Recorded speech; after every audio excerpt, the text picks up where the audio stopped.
আচ্ছা, মানুষ এরকম কেন হয় বলুন তো? সবাই নয়, কিছু মানুষ, যে মনে করুন আপনাকে দিয়ে কোনো কাজ করাতে হবে, সে কাজের সময় যখন আর কি কন্ট্যাক্ট করানো হয় তখন এত সুন্দর এত মিষ্ট ভাষায় একদম ভাষ্যপাঠ করে দেবে যেন মনে হচ্ছে পৃথিবীতে তার মতন ভালো মানুষ ছাড়া আর কেউ ভালো মানুষ নেই। মানে সে একমাত্র ব্যক্তি এই পৃথিবীতে যে হচ্ছে অত্যন্ত একটা ভালো মানুষ, ভালো মনের মানুষ।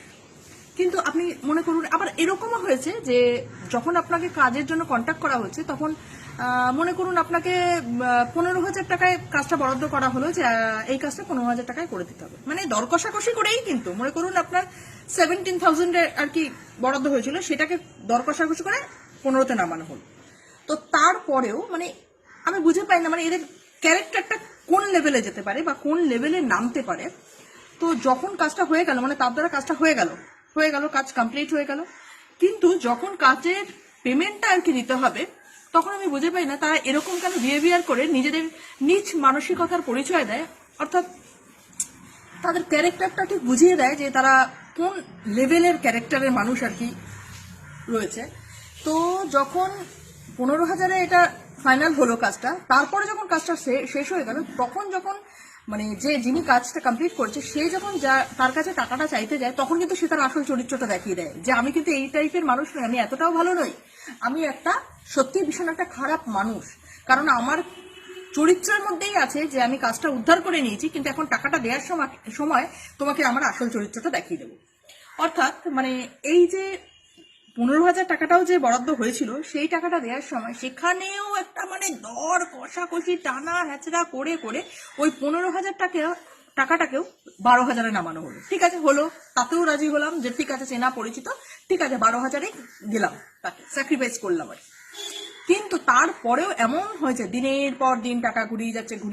আমি এখানে কিন্তু নামও উল্লেখ করতে পারি, কিন্তু তাদের একটা প্রেস্টিজের কথা ভেবে আমি নামটা ঠিক উল্লেখ করছি না, কিন্তু আমি নামও উল্লেখ করতে পারি এরকম মানুষ কারা কারা এখানে রয়েছে। ঠিক আছে, তারা আশা করছি আমার ভিডিওটা তাদের কাছে পৌঁছবে এবং তারা বুঝতেও পারবেন।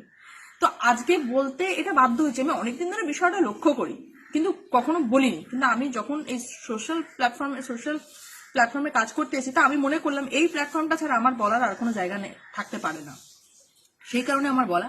তো সেখানেও যখন টাকাটা দেয়া উচিত তাকে পুরোটা, সেটাতে পুরোটা দেয়ই না, উল্টে এই 15,000 টাকেও আমি কথার কথা কিন্তু বলছি 15,000, 10,000, 17,000 এরকম করে সেটাকেও কমানো হবে এবং ঠিকঠাক তো টাকাটা দেবেই না, উল্টে এমন একটা ভাবসাব তারা করবে টাকাটা চাইতে গেলে যেন মনে হয় যে আসলে টাকাটা আমি তার কাছে পাই না, সে আমার কাছে পায়। রাস্তাঘাটে এমন একটা বিহেভিয়ার করবে যেন মনে হচ্ছে যে আমি তার কাছে টাকা পাই না, সে আমার কাছে বিশাল অ্যামাউন্টের একটা টাকা পায়, যার জন্য সে এরকম একটা রুক্ষ বাজে ব্যবহার করছে। আসলে সেটা না, সে তার পরিচয়টা দিয়ে দিচ্ছে যে সে কতটা নিম্ন মনের একটা নিম্ন মানসিকতার মানুষ। আমি আজকে বলতে এগুলো বাধ্য হচ্ছি, আশা করছি তোমরা মানে যারা আর কি রয়েছে তোমরাও বলা মানে খুব সম্মানের দিয়ে কথাটা বলা হচ্ছে আমার পক্ষে। তো দেখুন কাজটা যে করেছি বা করেছে মানে যেই করুক না কেন, মানে এটা অনেকের ক্ষেত্রেই হয়তো হয়ে থাকবে ঘটনাগুলো, তো যে করেছে সে তো দুটো মানে পেটে ভাত জোগাড়ের জন্যই করেছে, তার পেটে ভাতের জোগাড় হচ্ছে না বলেই কিন্তু সে কাজটা করেছে, ঠিক কি না? তোমরাই বলো, তোমরা তো আমার সঙ্গে থাকো, আমার ভালো বন্ধুরা, তাদেরকেই বলছি আমি, মানুষ রোজগার করতে যায় দুটো পেটে ভাতে জোগাড়ের জন্য, যার সন্তান আছে, সংসার আছে, বাবা মা রয়েছে, প্রত্যেকের জন্য যাতে দুবেলা দুমুঠো ভাত জোগাড় করতে পারে, সেই কারণে মানুষ রোজগারের পথে নামে, তাই তো? তো সেই কারণে তাদের কি উচিত এইভাবে তার ভাতটা মারা, বা তাদের কি উচিত যে কাজটা করিয়ে দেওয়ার পরে তাকে সুন্দর ভালোবাসার খাতিরে টাকার অ্যামাউন্টও কমিয়ে কাজটা করানো হলো, কিন্তু তারপরেও সে টাকাটা দিতে রাজি না। তো আমার মনে হয় এক্ষেত্রে আমার কি করা উচিত? আমি চাইলে অনেক কিছুই করতে পারি এবং অনেক কিছু স্টেপ নিতে পারি, কিন্তু ওই যে বললাম কিছু সামান্য বাবা মায়ের কিছু শিক্ষা দীক্ষা থাকার জন্য সেই স্টেপগুলো নিতে আপাতত পারছি না। তবে হ্যাঁ, বাড়াবাড়ি লেভেলের হয়ে গেলে আমি নিতে সেটাও বাধ্য হব, কিন্তু আমার মানে এখনো পর্যন্ত আমি ব্যাপারটাকে সিরিয়াসলি অতটা নিচ্ছি না, কারণ আমি দেখছি মানে মানে সেই মানুষগুলো কতটা বাড়ন্ত হতে পারে, কতটা বাড়তে পারে। লিমিট ক্রস করে যাচ্ছে, তো লিমিট ক্রসটা একদম যখন শেষ মুহূর্ত অব্দি চলে যাবে তারপরে একটা গিয়ে স্টেপ নিতে পারবো, মানে নিতে বাধ্য হব।